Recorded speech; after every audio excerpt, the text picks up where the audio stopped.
Welcome again, friends.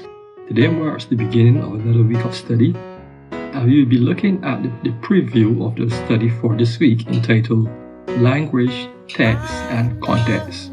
This is, of course, part of our greater study for the quarter entitled How to Interpret Scripture. But before we begin, let's pray. Father in heaven, you reveal to us that before Jesus comes again, that the gospel of the kingdom must be preached in all the world as a witness.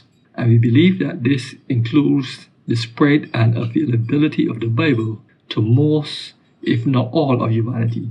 We pray that you will bless us in our review of the lessons for this week. Amen. The estimates suggest that there are approximately 6,000 different spoken languages. And this is compared to the fact that the Bible, or portions of the Bible, have only been translated into approximately 2,500 of these languages. And this is, of course, less than half of the known languages of the world. But where did our English Bible come from?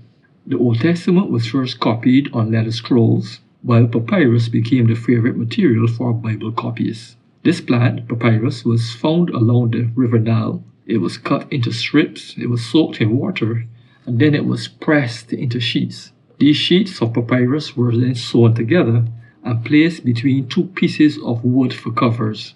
This type of book was known as a codex, and actually the term Bible comes from the Greek word for the papyrus plant, biblos. Around the year 320, the codex book replaced the scroll or the roll, and then parchment, which was made from the skins of sheep or a goat, replaced papyrus. Also around this time, we know that the Roman Emperor Constantine, he became a Christian and he authorized the production of many copies of the scripture. By the year 600, the Gospels has been translated into about 8 different languages. From the first Bibles, which were copied by hand, we now have approximately 100 million copies of the Bible being printed every year. And this is in about 2,500 different languages.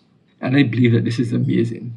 And if we continue with modern electronic technology, covering the remaining language groups will be less of a challenge, and the gospel will indeed be spread to all the world as a witness. Let's look at a brief history of the English Bible. In 1830, we had the first handwritten New Testament by John Wycliffe.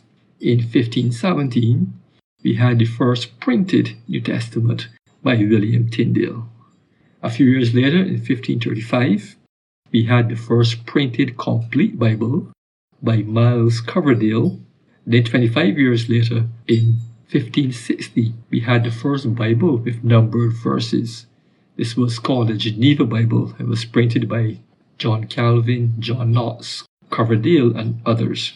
And then in 1611, we have the King James Bible, which was authorized by King James I of England.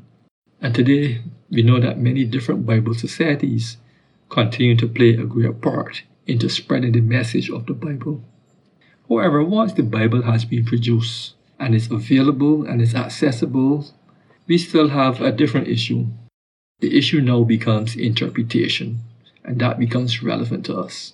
This week in our study, we want to look at interpretation again, and specifically we want to look at the purpose of the scripture, the words and meaning of the words. We want to look at repetition and word patterns. We want to look at the text and context.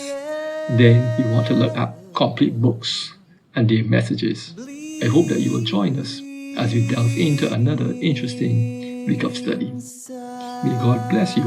Have a wonderful